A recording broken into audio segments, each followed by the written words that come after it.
It is time to head to Kentucky. Love Kentucky, barrel picking experience, but this one is gonna be a little more special too because we are actually taking a great customer, a local business owner from Tampa, for his first Kentucky experience. Hey everyone, I'm Trey. And that guy is Frank, AKA my dad. Our family has been in the alcohol business for over 30 years. We currently have 6 liquor stores and 2 bars in Tampa, Florida. Subscribe to our channel to get a behind-the-scenes look at what it takes to operate in the liquor industry.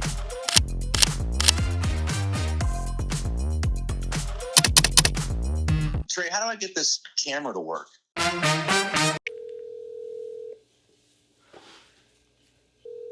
Or if you won't answer, that's not gonna be very fun content either. Your call has been forwarded to voicemail. The person you're Just texted me and said in a meeting, call you back.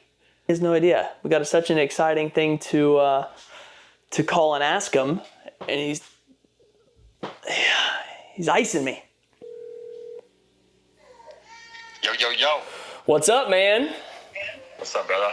Hey, I'm not gonna keep you, but I wanted to know, you know that I'm going up to Kentucky this week for Liquor Depot. We're gonna pick some barrels, and I wanted to know if you wanted to come with me. I appreciate you've been such a great customer. You know, love that you're another local business owner. I think it would be a super cool opportunity. So if you are flexible and can make this happen, it would be awesome if you can join me this week.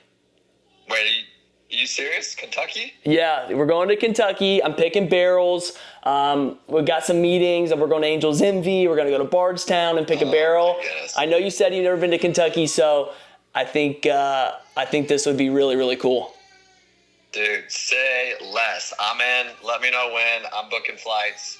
Kentucky with the goat. Are you going to try some of the barrels too, or am I just watching the master at work? Oh, no, you're picking. You are picking, you're tasting, you're doing it all. So I'll text you with all the details, but this will be exciting. You're gonna have a great trip. Relationships are so important. Supplier relationships, and then also distributor relationships. And you kind of hear me say that a lot in the videos and Instagram and social media in general. You hear me talk about suppliers, you hear me talk about distributors, but I wanted to break that down a little bit because so many people have asked, what does that even mean? So to kind of put it in perspective, so you have a supplier, right? And so a supplier you can think of as the manufacturer. So that is going to be a winery, a distillery, a brewery, whoever's making that product, that's gonna be your manufacturer or your supplier. And so for me, I love those relationships because it feels like I'm going straight to the source. So going to Kentucky, going to Tennessee, going to all over the country, all over the world, and you're getting to go straight to the source and learn from those manufacturers, suppliers, and then also just create the relationships because they have their own, typically, in-town representatives as well. So we have the supplier, and then it goes to the distributor. So the distributor is gonna be some of the big brands, Southern Wine and Spirits, Republic National, Breakthrough, Johnson Brothers. Those are kind of the big core 4 down here in Florida. But then you also have some smaller distributors like Mexcor, IWS, that sometimes work with some more of the Latin brands, some of the craftier brands, new up-and-coming brands. So you have that supplier, then you have the distributor, and then you have me, retail. So this Florida 3-tier system is something that's used actually a lot in the country, but that's the way it has to go. I can't just go straight to Angel's Envy and say, hey, I love that new bottle and bond product you have coming out. I'm gonna buy it and put it in my retail stores. You can't do it. So you have to go through that 3-tier process to make sure that it's legal.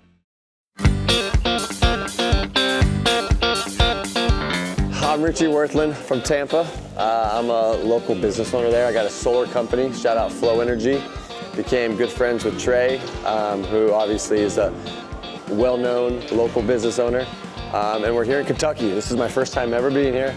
Never come to Kentucky, never seen a distillery, never seen anything. I'm kind of coming into this blind. I got a little birthday surprise and I couldn't be more stoked. So it's the start of an adventure. This is me now. We'll see what it is in 2 days, baby.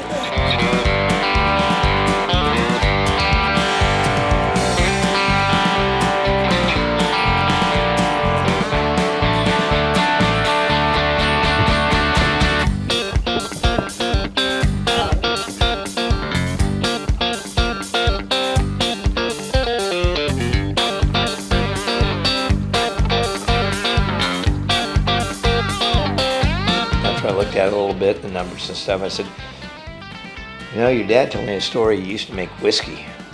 And, you know, I think that'd be a way better idea to do is start making whiskey in 2012. We bought some barrels and we double barreled them all to begin with. Something, you know, we threw more oak at it because that's what we do in Napa, you know, with our wine.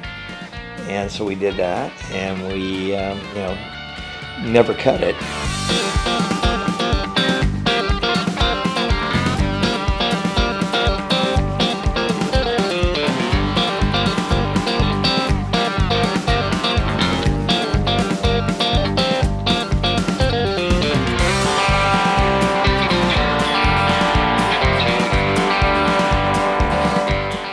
Incredible. So that has a lot more chocolate on it than I remember. I agree. You know? It's a little bit more oak than the last one. Yeah. Last one was all like honey, Yeah. like toffee, and this has more chocolate, a little more tannin, which isn't a bad thing. Yeah, I really like that. So would that be a course you? No, it'll still probably be limited, but limited. What does that mean? Yeah. But yeah, it's not going to be a year-round type thing. 4 of them going to Hungarian oak, 3 of them going to Chinkapin oak, 2 of them going to French oak, simultaneously finished for 3 to 6 months and then blended back together to what you now have in that glass in the middle at 92 proof. Now folks, on these next 2, if you want to take a look at the color, legs, by all means do so. Just for the sake of time, I'm just going to circle back on that single barrel. Nevertheless, we're going to dive into the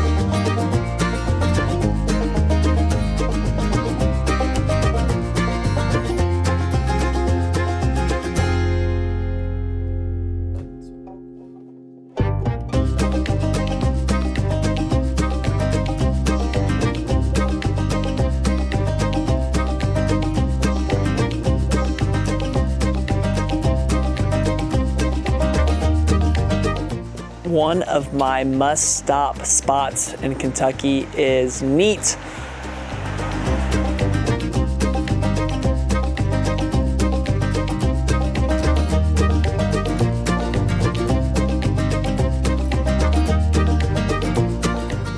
Big day ahead, picking barrels, headed to Bardstown, we're waiting for our driver right now, but then we're gonna head to Bardstown, have a 10 a.m. pick, have lunch, tasting as much as we can, trying as much as we can, and trying to find some really, really good barrels to get back to Tampa. So it should be a full day of really getting some cool experiences and a couple of tours that I've never even done. So a new Bardstown tour.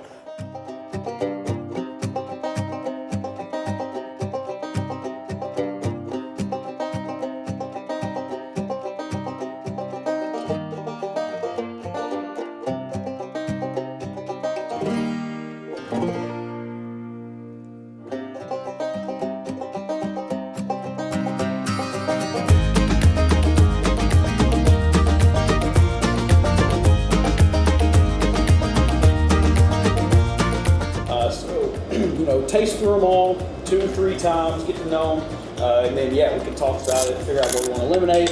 And when we finally narrow it down to 2, if you're kind of torn, I'll be happy to do a blind tasting of the final 2, so nice. You don't know which is which. I love doing blind tasting. So, yeah. First whiskey of the day. Cheers, boys. Cheers. Enjoy. Stick near the rest of them real quick. Where we at? Noon? Right before noon? Not bad. Yeah, that's good. That's good. Really good.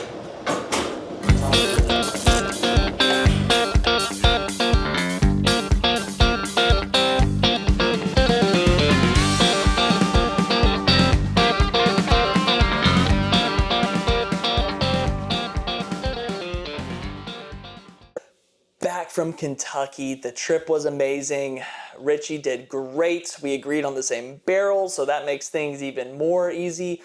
We got to go and see some great folks at Old Carter Whiskey Company, Mark Carter and Brian Booth. Just been able to kind of create that relationship with them for the past 2 or 3 years, and that brand's not even in Florida yet, so that's kind of fun to be able to mend that, work that, build that relationship, and really hopefully have that brand come to Florida at some point. I know so many people are excited about that. We went over to Angel's Envy, saw amazing folks over there, got to hang out with Owen, the master distiller, talk about new up-and-coming brands, talk about my single barrel picks that are in the store that he obviously was such a big factor and helped pick those for us as well. or with us, I should say. But then I want to talk a little bit about the single barrel thing in general. I think we're going to have some folks that are watching the channel and might not know what a single barrel pick is. So I wanted to take a quick little second to talk about what does that even mean? A single barrel pick is awesome because it's exclusive to the store or the bar that's purchasing it. And so in the whiskey world, and in tequila now too, and different realms of this industry, there are single barrel opportunities that come out.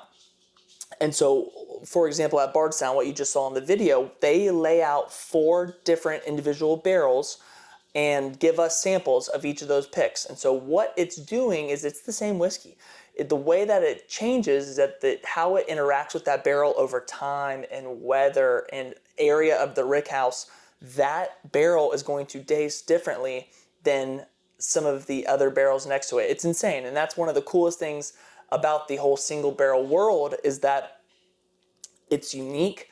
And once that barrel sells out, it's gone forever. You can't really continue to recreate that flavor profile and recreate that exact barrel. And so the single barrel thing is so cool due to the fact of that. So at Bardstown, we had 4 different barrels laid out. We got to taste them all blind. I'm a huge advocate for not going in and knowing the proof. I don't know the age. I don't want that to sway my decision at all. I want to go in blind and truly pick what I think is going to be the best flavor characteristics for my customer base back in Tampa. And so thankfully, I think we did that. You'll see that in the past video, that number 3, I immediately knew that wasn't what I was looking for. It didn't have the big flavor profile that I liked, didn't have the big finish that I liked. That I immediately, it was a thumbs down to number 3. And then I had to really take some hard decision making and take in number 1, number 2, and number 4, and really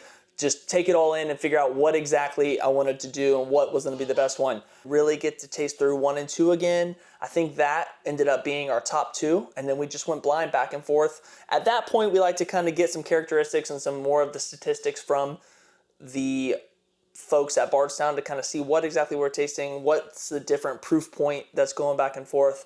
And so we ultimately all agreed on the same one, and it was pretty awesome. So from there, Bardstown is really cool because the picking experience that you have, it's called Mike's Place. You are basically sitting at this swanky cocktail lounge, but then behind you, it's a big glass window, and it's all rickhouse. So thousands of barrels, and your barrel that you selected are laid out to go in there. You use a whiskey thief, which is going to be a big long copper straw, essentially, for lack of a better term, a straw that goes into the barrel. You pull it out, and we get to sample straight from there. So we are bringing home an awesome cask strength Bardstown bourbon barrel, and I think the Tampa is going to love it. If we have a lot of bottles and they don't sell out immediately in Tampa, they will go online. So make sure to hit liquordepottampa.com.